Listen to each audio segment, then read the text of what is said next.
Yes, indeed. Sister Martha and I have been talking all week about your sermon last Sunday. It's really wonderful, Dr. Harper. In only 2 short years, you've taken on the spirit of Brooklyn. Oh, that's very gratifying, Miss Brewster. Yes. We always say that the spirit of Brooklyn is friendliness, and your sermons are not so much sermons as friendly talks. Well, personally, I've always enjoyed my talks with Cardinal Gibbons. Or have I met him yet? No, not yet, dear. The biscuit's good. Oh, bully! Won't you have another biscuit, Dr. Harper? Oh, no, thank you. I'll have no appetite for dinner. Whenever I come here, I always eat too many of your biscuits just so I can enjoy that lovely jam. Oh, but you haven't tried the quince. We always put a little apple in with it to cut the tartness. No, thank you. We'll send over a jar. No. Keep it here. That way I can enjoy it with your biscuits. I do hope they don't make us use that imitation flour again. I mean, with this war trouble. It may not be very charitable of me, but I've almost come to the conclusion this Mr. Hitler is not a Christian. Only Europe or on another planet. Europe, sir? Yes, sir. Point your gun the other way. Gun? Teddy! To the west. There's your danger. There's your enemy, Japan. Oh, yes, of course. Teddy! No, Aunt Abby. Not so much talk about Europe and more about the canal. Let's not talk about war. Will you have another cup of tea, dear? No? Thank you, Aunt Abby. Dr. Harper? Oh, no, thank you. I must say, the problems of war and violence seem far removed from these surroundings. It is peaceful here, isn't it? Peaceful, yes. The virtues of another age, they're all here in this house. The gentle virtues that went out with candlelight and good manners and low taxes. Yes, it's one of the oldest houses in Brooklyn. It's just as it was when Grandfather Brewster built and furnished it, except for the electricity. We hardly ever use that. Mortimer persuaded us to put it in. Yes, your nephew, Mortimer, seems to live only for electric light. He has to work so late, the poor boy. Oh, I understand he's taking Elaine with him to the theater again tonight. Teddy, your brother Mortimer will be here a little later. Delighted. We're so happy it's Elaine Mortimer takes with him to the theater. Yes, well, I must say, it's a new experience for me, waiting up till 3 in the morning for my daughter to be brought home. Oh, Dr. Harper, I do hope you don't disapprove of Mortimer. Well, We'd feel so guilty if you did, Sister Martha and I. I mean, it was here in our home that your daughter met Mortimer.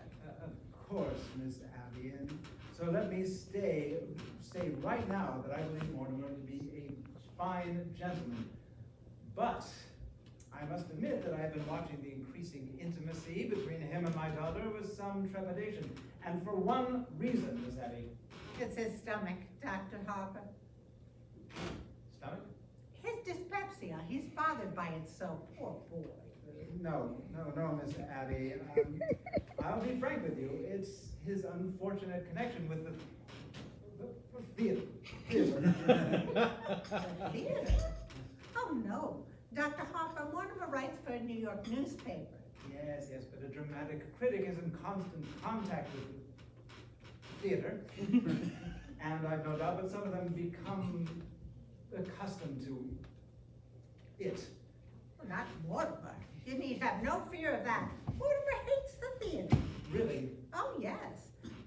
Mortimer writes awful things about the theater, but you can't blame him, poor boy. He was so happy writing about real estate, which he really knew something about. And then they just made him take this terrible night position. My. But as he says, the theater can't last much longer anyway, and in the meantime, it's a living. Yes, I suppose if we give the theater another year or 2, perhaps, then we... Now, who do you suppose that could be? No, thank you, Teddy. I'll go.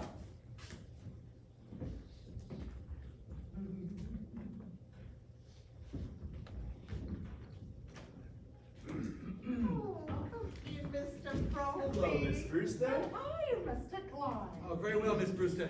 What news have you brought me? Colonel, we have nothing to report. Splendid. Thank you, gentlemen. At ease.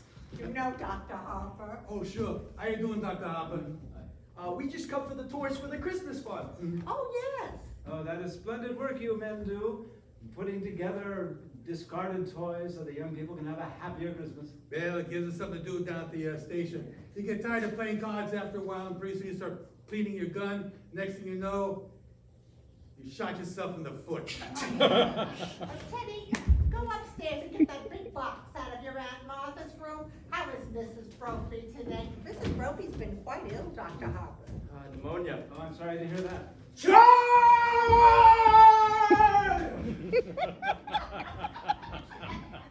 She's a little better now. Still a little weak still. I'm going to get you some beef broth to take to her. Oh, don't bother, Miss Abby. You've done so much for her We already. made it this morning. Sister Martha is taking some to poor Mr. Beninsky right now. It'll just be a moment. Now sit down, be comfortable, all of you. She shouldn't go through all that trouble.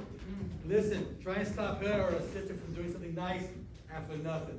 They don't even care how you vote. When I first got the call to come to Brooklyn and I moved in next door, my wife wasn't well.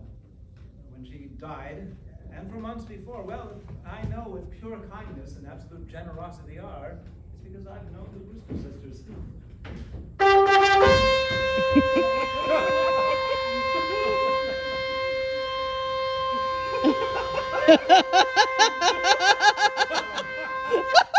Colonel! I told you not to do that. But I cannot. I have to call a cabinet meeting to get the release of those supplies. He used to do that in the middle of the night. Oh, the neighbors raised Cain with us. They were a little afraid of him anyways. Oh, he's harmless. So why do you think he's Teddy Roosevelt? Look, there are a lot worse people you think he was. Yeah, damn shame. A nice family like this hatching a cuckoo. Well, his father, that's the old girl's brother. It seems to me that he was some kind of a genius, wasn't he? And then his father, that's Teddy's grandfather. Well, then I heard he was some kind of he was a little bit of a crazy person. Yeah, he was crazy like a fox. He made $1 million. Really? Here in Brooklyn? Yeah, patent medicine. He was some quack of some sort. Old Sergeant Edwards remembers him. Said he used the house here as some sort of clinic. Yeah. Tried it out on people. Yeah, but he made a lot of unfortunate mistakes, too. Yeah, the department never bothered him much because he was pretty useful on autopsies sometimes, especially the poison cases. Yeah, well, whatever he did, he left his daughters fixed for life. Thank God for that. Yeah, not like they ever do anything for themselves. I'm well familiar with their charities. No, you don't know the tenth of it. When I was with the Missing Persons Bureau, I was sent to trace an old man that I never did find. Hey, did you know that there's a rental agency that has this place down on its list for furnished rooms? They don't rent rooms. But you can bet that anyone that comes here looking for a room is going to go away with a good meal, probably a few dollars in their kick. Yeah, it's just their way of digging up people to do some good too. Yeah. Oh, No, isn't this nice? good afternoon, Miss Brewster. How do you do, Mr. Brophy? Dr. Harper, Mr. How you Klein? doing, Miss Brewster? We just dropped in to pick up the Christmas gifts. Oh, yes, Teddy's Army and Navy. They wear out. They're all packed. The colonel's upstairs after them. He says the cabinet has to okay it. Yes, of course. I hope Mrs. Brophy's better. She's doing better, ma'am. Your sisters actually gave some soup for me to take to her. Oh, yes, we made it this morning. I just took some to a poor man who broke ever so many bones. Oh, Martha, you're back. How is Mr. Beninsky? Well, dear, I'm afraid it's pretty serious. The doctor was there. He's going to amputate in the morning. Can we be present? No. I asked him, but he said it's against the rules of the hospital. Oh, now, you really couldn't be of any service, and you've got to spare yourself something. Here's the broth, Mr. Brophy. Now be sure it's good and hot. Oh, thank you, Miss Brewster. Oh, yes, this will do quite nice. Oh, look, you're gonna make a lot of kids happy. That O'Malley boy, oh, he's nuts about soldiers. That's General Miles. I've retired him. Yeah. Oh, what's this? The Oregon. Teddy, dear. No, the Oregon goes to Australia. Now, Teddy. No, I've given my word to Fighting Bob and Teddy. What difference who gets it? Bobby Evans and Izzy Cohen? We'll be moving along now, ma'am, and thank you very much. Not at all. Goodbye. Oh, I'd better get going too.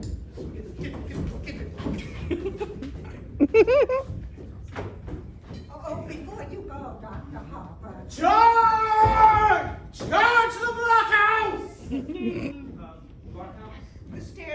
San Juan Hill.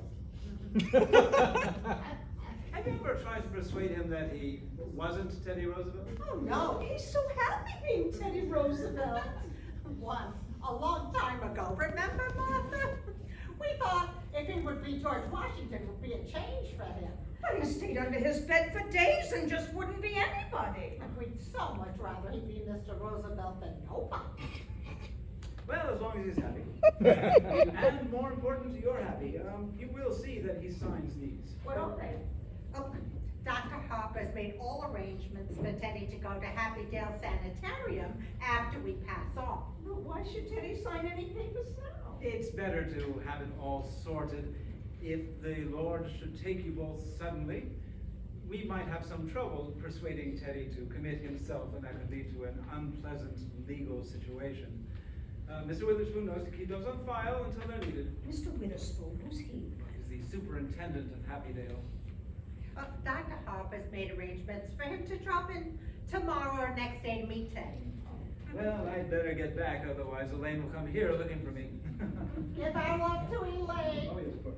Oh, and Dr. Harper, please don't think harshly about Mortimer. Just because he's a dramatic critic, somebody has to do those things. Did you just have tea? Isn't it rather late? Yes, and dinner's going to be late too. So why? Teddy, I have good news for you. You're going to Panama to dig another lock for the canal. Delighted! That's bully, just bully. I shall prepare at once for the journey.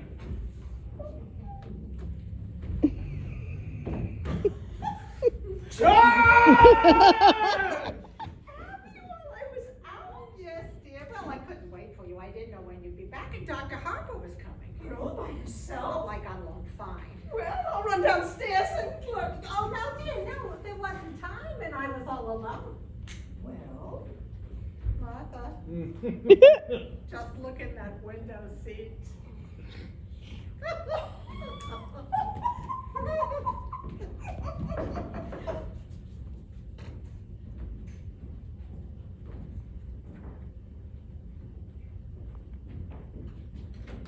It's Elaine. Come in, dear. Good afternoon, Miss Abby. Good afternoon, Miss Martha.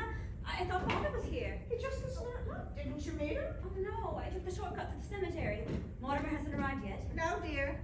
Oh, he asked me to meet him here. Do you mind if I wait? Not at all. Why don't you have a seat? But we really must talk to Mortimer about doing this to you. Doing what? Well, he was brought up to know better. When a gentleman is taking a young lady out, he should call for her at her house. Oh, well, there's something about calling for a girl at a parsonage that discourages any man who doesn't embroider. But he's done this too often. We're going to speak to him. Oh, please don't. After a young man whose idea of nightlife was to take me to prayer meetings, it's wonderful to go to the theater almost every night of my life. Well, it's comforting for us too, because if Mortimer has to see some of those plays he has to see, at least he's sitting next to a minister's daughter. Oh, goodness, Elaine, what must you think of us not having tea clear by this time? Now, don't bother with anything in the kitchen until Mortimer comes, and then I'll help you. Mortimer should be here any minute now. Oh, yes. Father must have been surprised not to find me at home. I better run along and tell him goodnight. Oh, it's a shame you missed him, dear. Well, if Mortimer comes, tell him I'll be right back. Oh, hello, Mort. Hello, Elaine. Oh, Martha. Abby! Mortimer's here! Were you going somewhere? I was just going to tell Father not to wait up for me tonight. Oh, I had no idea that was still being done, even in Brooklyn. Hello, Mortimer. Hello, Aunt Abby. How are you, dear? All right, all right. You look well. You haven't changed much since yesterday. Oh, my goodness, it was yesterday, wasn't it? We've been seeing a lot more of you lately. Well, come sit down, sit down. Abby, haven't we something to do in the kitchen? Hmm? You know, the tea things. Oh, the tea things, yes. Yes. And make yourself at home. Just Make yourselves at home.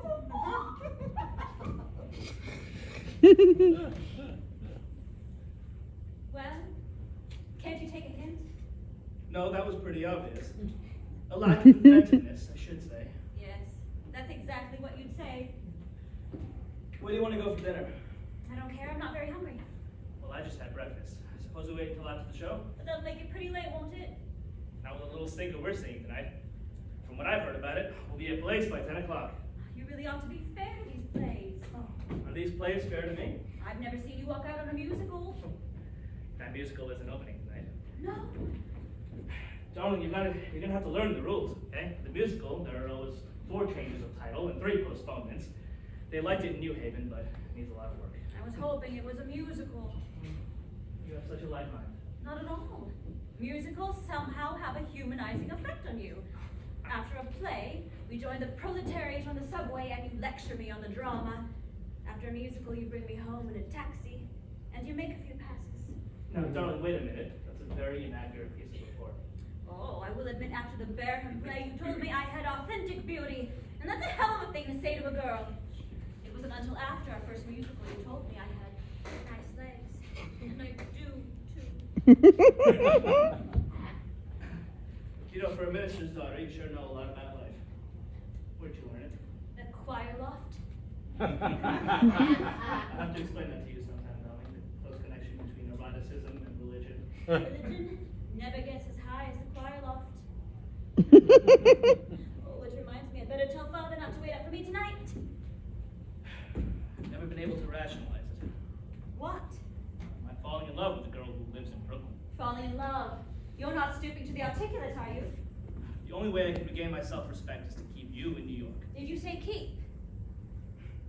No, I've come to the conclusion that you're holding out for the legalities. Oh, I can afford to be a good girl for quite a few years yet. And I can't wait that long. Where could we be married in a hurry? Say, tonight? I'm afraid Father will insist on officiating. Oh, God. I bet your father can make even the marriage service sound pedestrian. Oh, are you planning on writing a review of it? Forgive me, darling. It's an occupational disease. You know, I may just give that play tonight a good notice. Oh, darling, don't forget that you love me that much. Be sure to tell your father not to wait up tonight. Oh, tonight I think I'd better tell him to wait up. Look, but I'll phone Winchell and have him publish the Oh, band. nevertheless. All right. Everything formal and legal, but no later than next month. Darling, I'll talk to Father and set the date. No. Well, we'll have to see what else is in rehearsal. There'll be many other first nights in October. Hello, Mortimer! How are you, Mr. President? Bully, just bully. What news have you brought me? Just this. The country is squarely behind you. I know, isn't it wonderful? Well, goodbye. Where are you off to, Teddy? Panama. Panama is the cellar. He digs lots for the canal down there. Oh, you're so sweet with him and he's very fond of you. Yes, well, Teddy was always my favorite brother. Favorite? Were there more of you? Oh, there's another brother, John. Jonathan, I've never heard of him. Your aunts never mentioned him. No, we don't like to talk about Jonathan. See, Jonathan left Brooklyn very early, by request. Jonathan was the type of boy who liked to cut worms in two with his teeth. What became of him? I don't know. He wanted to become a surgeon like a grandfather, but he wouldn't go to medical school first, and his practice got him into trouble. Aren't you two going to be late for the theater? Oh, we're skipping dinner, so we won't have to start for another half hour. Well, in that case, I'll leave you two alone together again. Oh, no, darling, don't bother. I'm going to run over and speak to Father. Before I run and go out with you, he likes to pray over me a little. I'll be right back. I'll take a shortcut to the cemetery. Well, if the prayer isn't too long, I'd have time to lead you beside the still waters. Oh, Mortimer, that's the first time I've ever heard you quote the Bible. Maybe they would be good for you. Yes.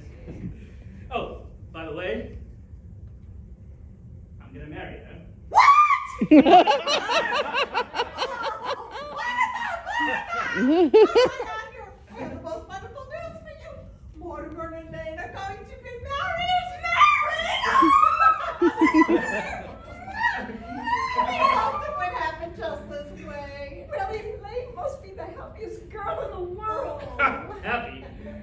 Well, just look at her leaping over those gravestones. Say, what's that? What's what, dear? See that statue? That's a horned Danita Carnina. Oh, no, dear, that's Emma B. Stout ascending to heaven. No. On Mrs. Stout's left ear, that bird. That's a red-crested swallow. I've only ever seen one of those before in my life. I don't know how you can be thinking about a bird at a time like this. What with the lady, the engagement and everything? It's a vanishing species. You know, Thoreau was very fond of them. Oh, by the way, I left a large envelope around here last week. It was one of the chapters from my book on Thoreau. Have you seen it? Well, if you left it here, it must be here somewhere. When are you getting married? What are your plans? There must be something more you can tell us about Elaine. Lane? Oh, yes, Lane thought it was brilliant. What was, dear? My chapter on Thoreau. When Elaine comes back, I think we should have a little celebration. We must toast to your happiness. Oh, Martha, isn't there some of that Lady Baltimore cake left? Oh, yes. And I'll open a bottle of wine. Oh, and to think it happened in this room. Oh. Now, where could I put that? Well, with your fiancé sitting beside you tonight, I do hope the play will be something you can enjoy for once. Maybe something romantic. What's the name? Murder Will Out. Oh dear. If the curtain goes up, the first thing you see will be a dead body.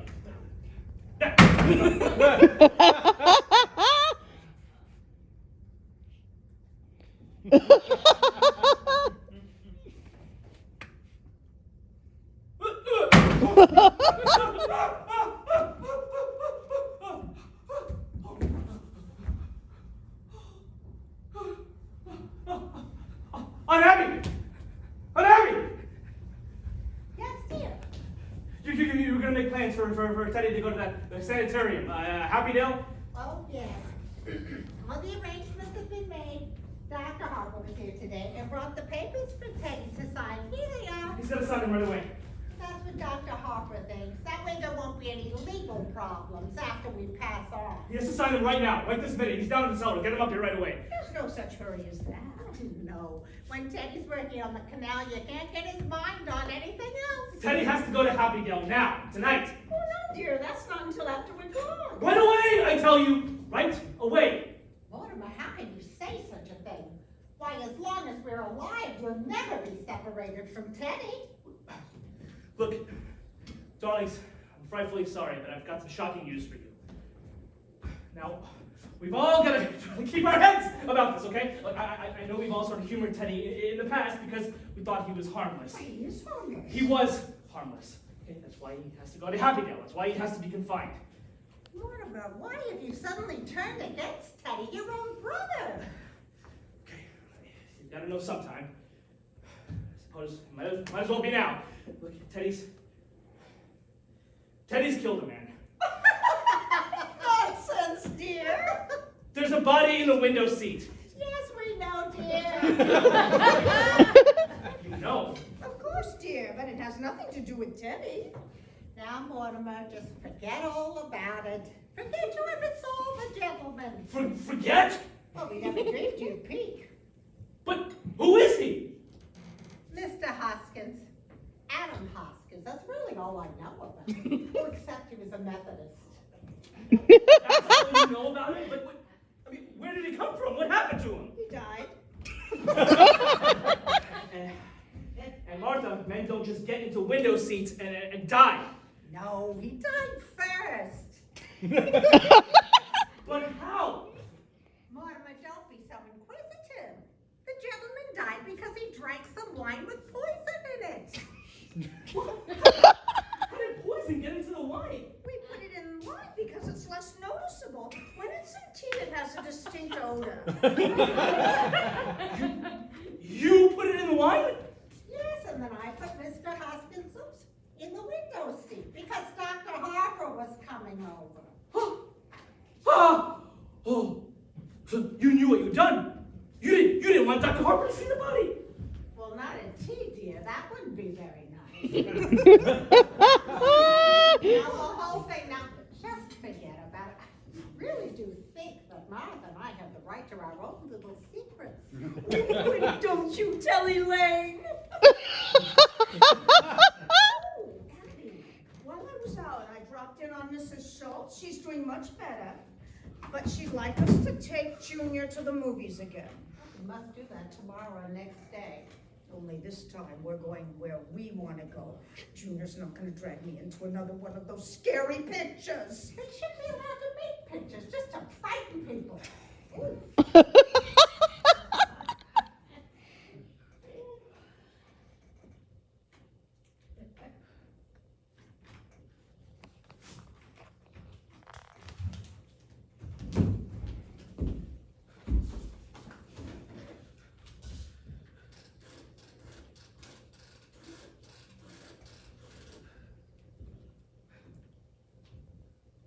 Hello, city desk. Hi, Al. Do you know who this is? Right. Listen, Al, when I left the office, I told you where I was going, remember? Well, where did I say? All right, well, it took me about a half hour to get to Brooklyn, right? What time you got? That's right. I must be here. And Abby and Martha, come in here. What are we gonna do? What are we gonna do? What are we going to do about what, dear? Well, there's a body in there. Yes, Mr. Hoskins. Good heavens, I can't turn you over to the police, but what am I gonna do? Well, for one thing, dear, stop being so excited. For pity's sake, stop worrying. We told you to forget all about it. Forget! My dear Aunt Abby, can't I make you see that something has to be done here? Wanda, behave yourself. You're too old to be flying off the handle like this. Mr. Hopkins, he can't just let Hoskins, dear. whatever his name is, you can't just leave him in there. We don't intend to, dear. No, Teddy's in the cellar now, digging the lock for the canal. Gee, you're gonna bury Mr. Hotchkiss in the cellar? Oh, yes, dear, that's what we did with the others.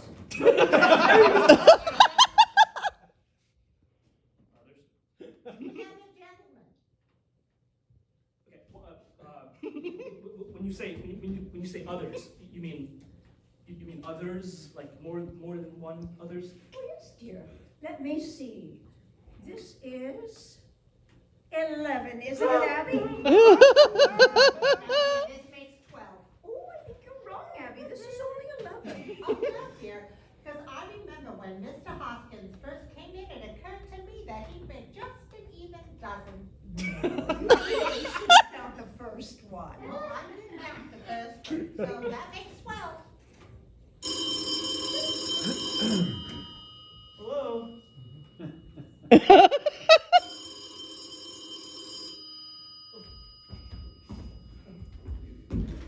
Hello? Oh, Al, it's so good to hear your voice. Anyway, they're all down in the cellar.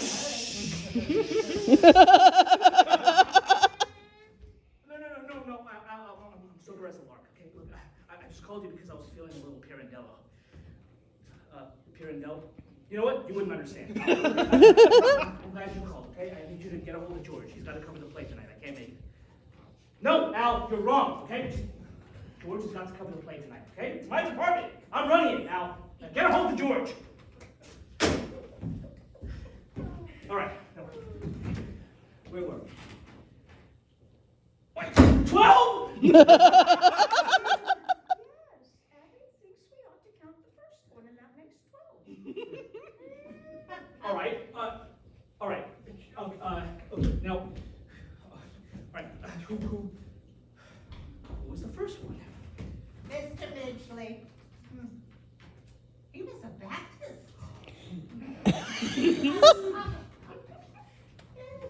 You see, Mr. Midgley came here looking for a room.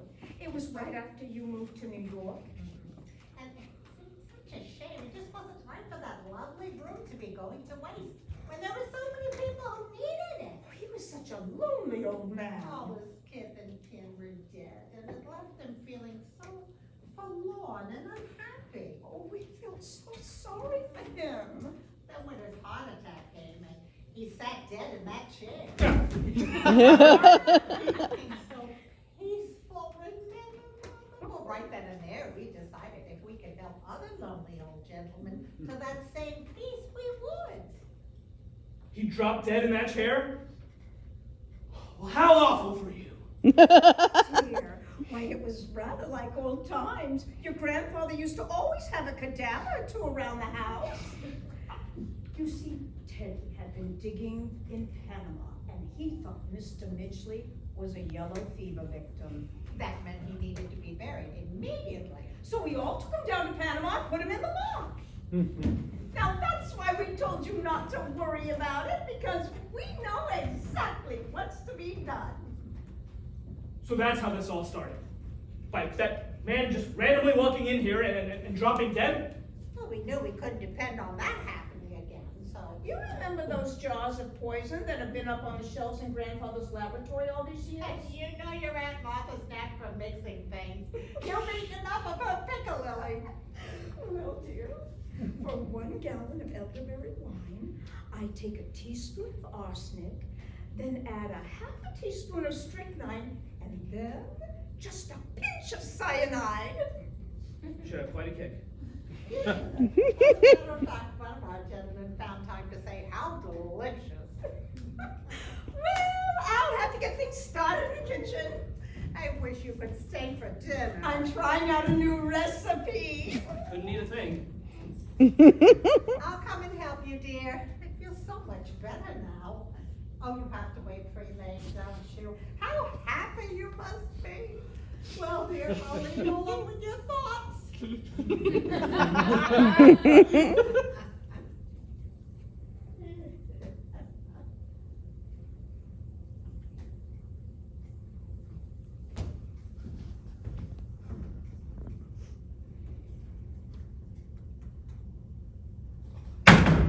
No, no, no. No, no.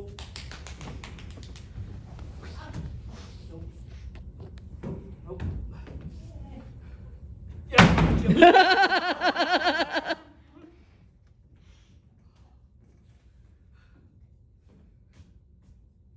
No.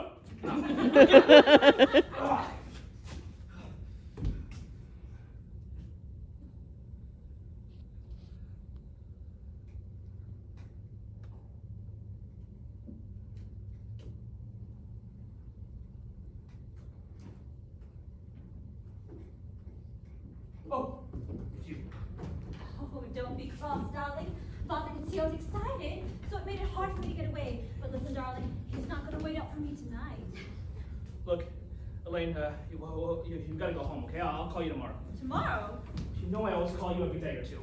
But we're going to theater tonight. No, we're not. Well, why not? Look, Elaine, something's come up, okay? What, Mortimer? Oh, darling, you've lost your job. No, I haven't lost my job, okay? I'm just not covering that place tonight. Now, run along home, Elaine, okay? Well, I've got to know what's happening. Certainly you can tell me. No, dear. I can't, okay? Well, but if we're going to be married. Married. Well, yes, have you forgotten that not 15 minutes ago you proposed to me? I did? Oh, yes. Well, as far as I know, that's the one.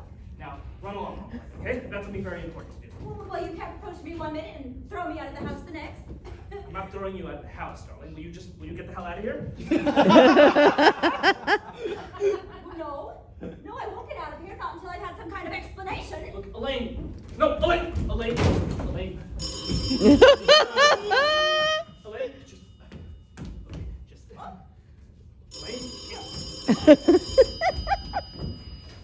Hello. Hi, Al. Look, just hold on a minute, will you? All right, it's important, but if you wait a minute, can it?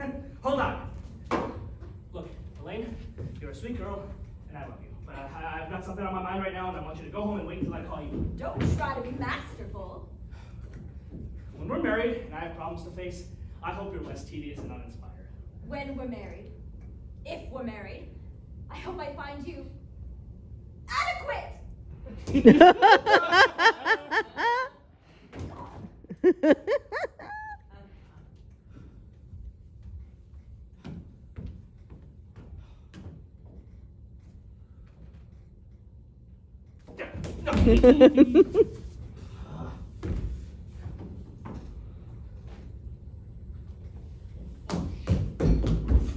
Hello, Al?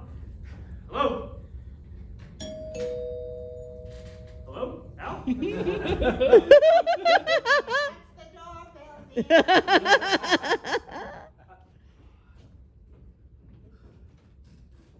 you do? Come in. Heard you had a room to rent. Yes, won't you step in? You the lady of the house. Yes, I'm Miss Brewster. This is my sister, another Miss Brewster. My name's Gibbs. Won't you sit down? Oh, I'm sorry, I'm afraid we were just setting the table for dinner. Hello, let me talk to Al again, city desk. Al, city desk. What? Oh, sorry, wrong number. Why don't you sit down a minute and let's get acquainted? Won't do much good if I don't like the room. Is Brooklyn your home? Haven't got a home. Live in a hotel. Don't like it. Hello, city desk. Oh, family Brooklyn people. Haven't got any family. All alone in the world. Yep. Well, Martha, well, you've come to the right house. So won't you sit down? Hello, Al? Yeah, Maury. We got cut off. Listen, Al, I can't cover the play tonight, okay? That's all there is to it. I can't. What church do you go to? There's an Episcopal church practically next door. I'm a Presbyterian. Used to be. What the hell is George doing in Bermuda? Yes, certainly I told him he could go to Bermuda. It's my department, isn't it? Well, all right. Look, you gotta find somebody, Al. Who else is around the office there? Is there always this much noise? He doesn't live with us. There's gotta be somebody around the place, Al. Oh, look out.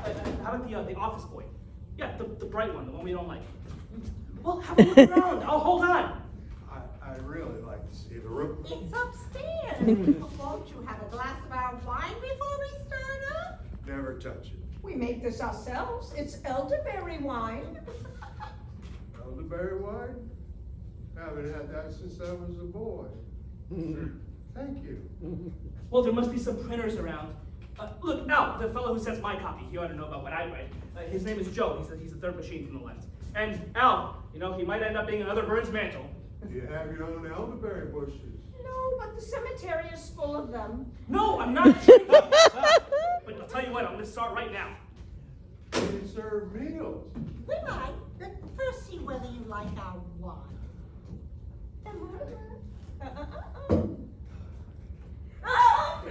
Not that, Mortimer.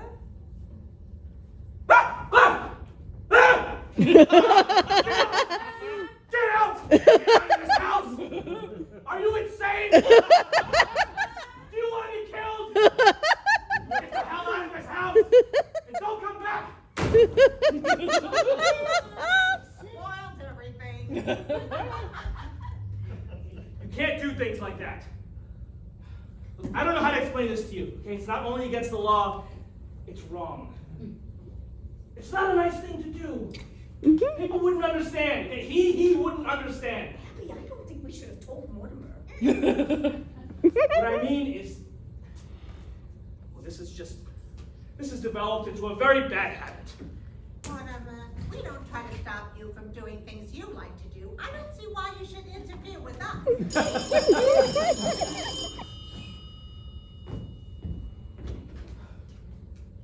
Hello?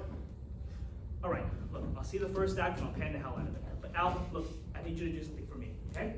Get a hold of O'Brien, our lawyer, the head of our legal department. Have him meet me at the theater. All right? Now, don't let me down. Okay, Al, I'm starting now. Okay. Gotta go to the theater tonight. Can't get out of it. But before I go, will you promise me something? Well, we'd have to know what it was first. I love you both, and I know you love me. I will do anything in the world for you, and I want you to do just this one little thing for me, okay? What do you want us to do? Don't do anything. Don't do anything. Don't let anyone in this house while I'm gone, and leave Mr. Hoskins right where he is. Well, I want some time to think, and I've got quite a bit to think about, okay? You know I wouldn't want anything to happen to you both, right? What on earth could happen to us? For me, won't you? We were planning to hold services before dinner. Services? Certainly. You don't think we'd bury Mr. Hoskins without full Methodist service, do you? Why, he was a Methodist. And I can't wait until I get back? So you can join us.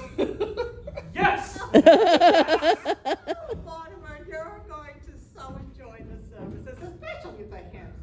Martha, remember how beautifully Mortimer used to sing in the choir before his voice changed. All right, you're not gonna let anyone in this house while I'm gone. That's a promise.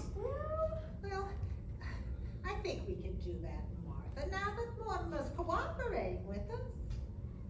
Well, all right, Mortimer. Have you got any paper? I'll be back just as soon as I can. There's a man I've got to see. Here's some stationery. Will this do? This will be fine. Save some time if I write my review on the way to the theater.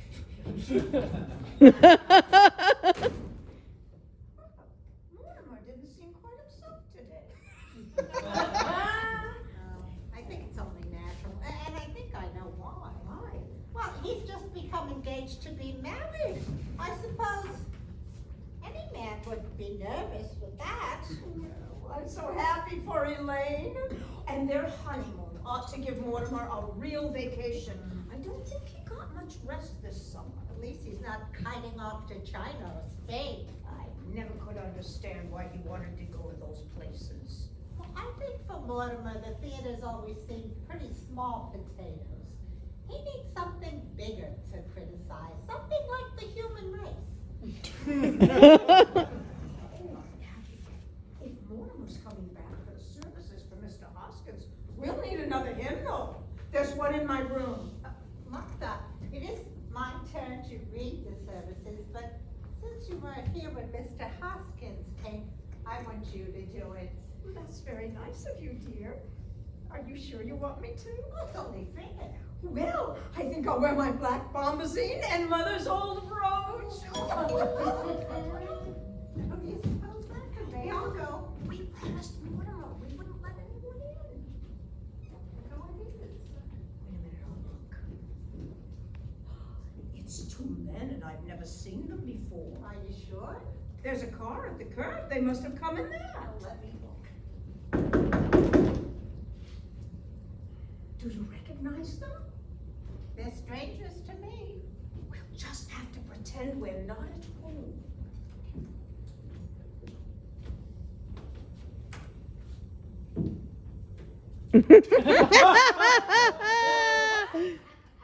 Come in, Doctor. This is the home of my youth. As a boy, I couldn't wait to escape from this place. Now I'm glad to escape back into it. Yeah, Johnny, it's a fine hideout. Family must still live here. Something so unmistakably Brewster about the Brewsters. I hope there's a fatted calf awaiting the return of the prodigal. Yeah, I'm hungry. Johnny, drinks. Ooh, as if we were expected. A good omen. Who are you? What are you doing here? Aunt Abby. Aunt Martha. It's Jonathan. You get out of here. I'm Jonathan. Your nephew? Jonathan? You're not. So don't pretend you are. You're nothing like Jonathan. You just get out of here. I am Jonathan. And this is Dr. Einstein.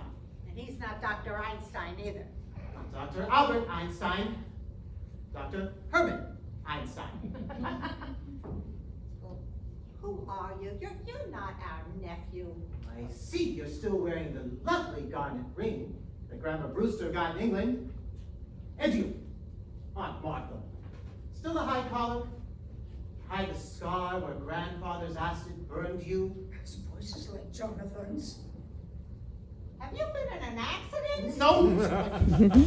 Dr. Einstein's responsible for that. He's a plastic surgeon. He changes people's faces. But I've seen that face before. Abby, remember when we took the little Schultz boy to the movies and I was so frightened? It was that face. Easy, Johnny, easy. Don't worry, ladies. The last 5 years, I give Johnny 3 new faces. I give him another one right away. This last face, well, I saw that picture too, just before I operate. And I was intoxicated. You see what you've done to me? Not even my own family! Johnny, you're home in this lovely house.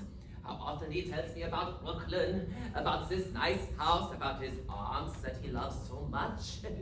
Say no, you, Johnny. You know it's Jonathan. Speak to him. Tell him so.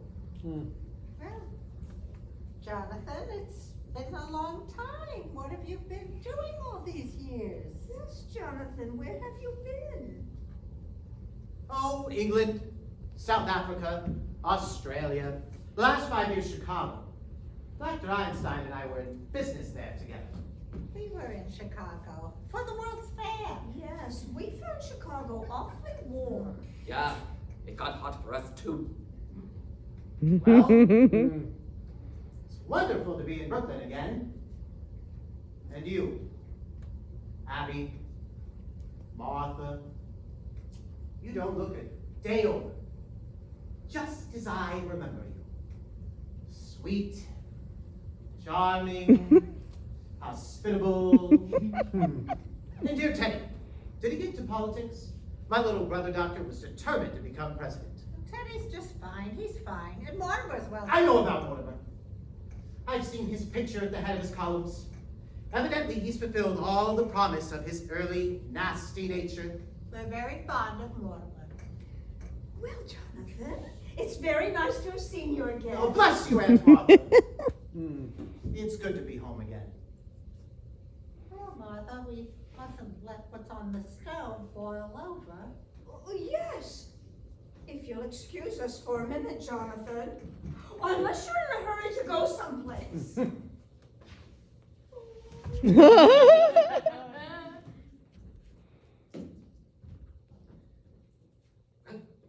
Johnny, where did he go from here?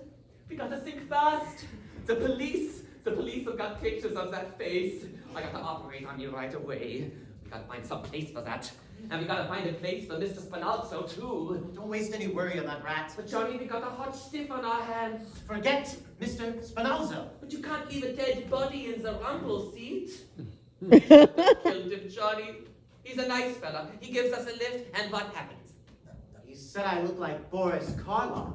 That's your work, doctor. You did that to me. Now, Johnny, we find a place somewhere. I fix you up quick. Tonight. Johnny, I got to eat first. I'm hungry. I'm weak. Jonathan,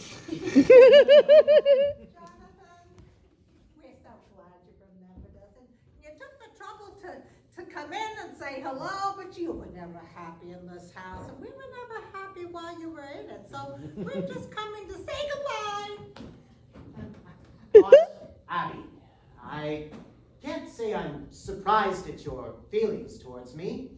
I've spent a great many hours regretting the many heartaches I must have given you as a boy. You were quite a trial for us, Jonathan. But my great disappointments for Dr. Einstein. I promised him, no matter how rushed we were in passing through Brooklyn, I would take the time to bring him here for one of Aunt Martha's home-cooked dinners. Ooh, Well, I'm afraid there wouldn't be enough. Abby, it's a pretty good-sized pot roast. On Rose! I think the least. Thank you, Aunt Martha. We will stay for dinner. Well, we'll hurry things along. Yes. Oh, Jonathan, if you want to freshen up, you can use the washroom in Grandfather's old laboratory. Was that still there? Oh, yes, just as he left it. Well, I'll help Martha get things started. I know we're all in a hurry.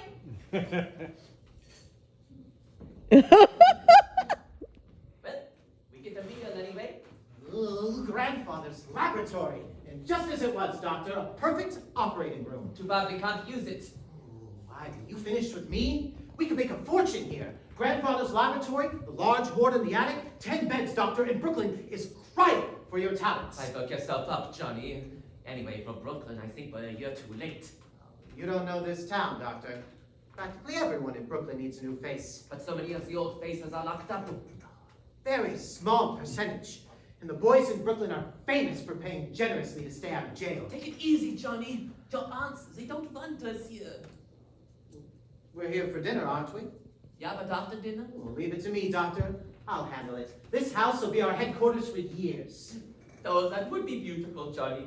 This nice, quiet house. Those aunts of yours. What sweet ladies. I love them already. I get the bags, yeah? Oh, Doctor. We We must wait until we're invited. Well, but you just said... We will be invited. And if they say no? Doctor, 2 helpless old women. It's like comes true, a beautiful dream. Only I hope you're not dreaming.